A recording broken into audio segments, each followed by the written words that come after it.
Pernah nggak sih ngerasa kejebak antara pilihan kerja keras setengah mati atau tergoda buat ambil jalan pintas?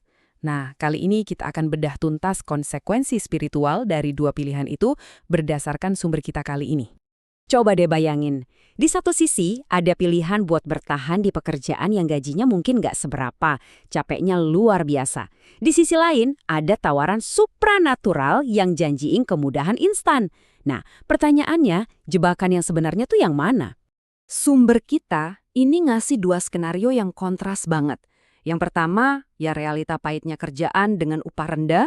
Yang kedua, tawaran menggiurkan dari entitas yang disebut malaikat. Tapi ini pakai tanda kutip ya, yang seolah-olah ngasih jalan keluar yang gampang. Oke, biar kita ngerti dua jalan ini, sumbernya ngasih kerangka berpikir yang jelas banget, yang disebut rel kiri dan rel kanan. Nah, disinilah kuncinya. Rel kiri itu ngatur semua hubungan kita di dunia fisik, sama manusia lain. Kalau rel kanan, itu ngatur hubungan kita sama dunia spiritual atau dunia gaib. Penting banget buat diingat, dua rel ini aturannya beda total. Oke, kita bahas rel kiri dulu ya. Pekerjaan dengan gaji rendah itu dalam kerangka ini dilihat sebagai kodrat eksternal. Jadi ini tuh bukan sekedar nasib jelek, tapi ini adalah sebuah ketetapan ilahi yang bisa jadi ujian kesabaran atau mungkin cara buat nyeimbangin karma kita dari masa lalu. Sekarang kita pindah ke rel kanan, tapi yang versi diselewengin. Ini nih, jalan pintas yang bahaya banget. Tindakannya disebut mengendaki, yaitu secara sadar maksa buat dapetin 3K. Kekuasaan, kesaktian, dan kekayaan, pastinya dengan bantuan gaib. Ini tuh sebenarnya penyalahgunaan jalur spiritual loh. Terus, apa sih harga yang harus dibayar dari masing-masing jalan ini? Nah, di sini kita bakal nemuin satu paradoks yang, wah, bikin kaget. Bantuan yang kelihatannya gratis itu, ternyata harganya mahal banget. Sumber kita ini pakai analogi yang kuat banget. Hubungan transaksional dengan makhluk gaib ini digambarkan mirip banget sama sistem MLM spiritual. Ini cara yang asik banget buat ngebayangin gimana dinamikanya berjalan. Gimana sih cara kerjanya MLM spiritual ini? Simple sebenarnya.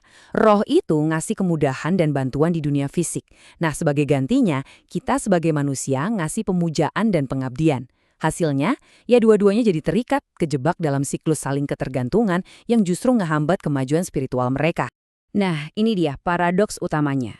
Pekerjaan sulit di rel kiri itu disebut ibadah murah tapi mahal. Kenapa? Ritualnya murah, cuma sabar dan kerja. Tapi nilainya di mata Tuhan itu mahal banget.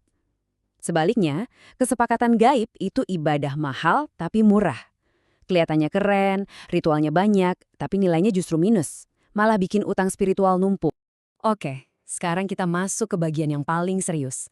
Apa yang terjadi waktu hidup kita di dunia ini selesai? Nah, disinilah beda antara dua jalan ini jadi ngeri banget.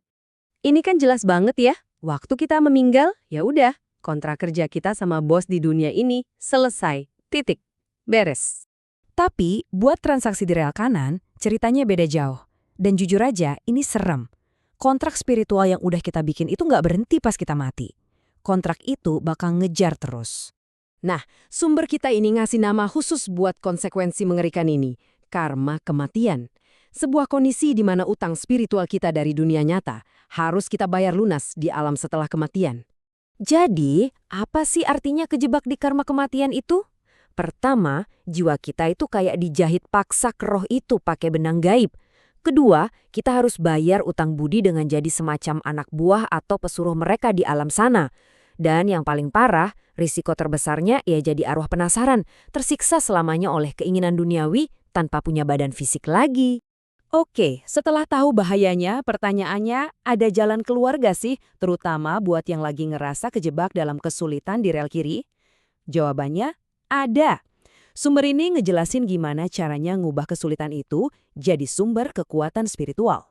Penting buat kita pahami konteksnya dulu ya. Menurut sumbernya, kita ini sekarang ada di era yang disebut alam semesta versi 3.0, di mana balasan karma dari perbuatan kita, baik atau buruk, datangnya jauh lebih cepat.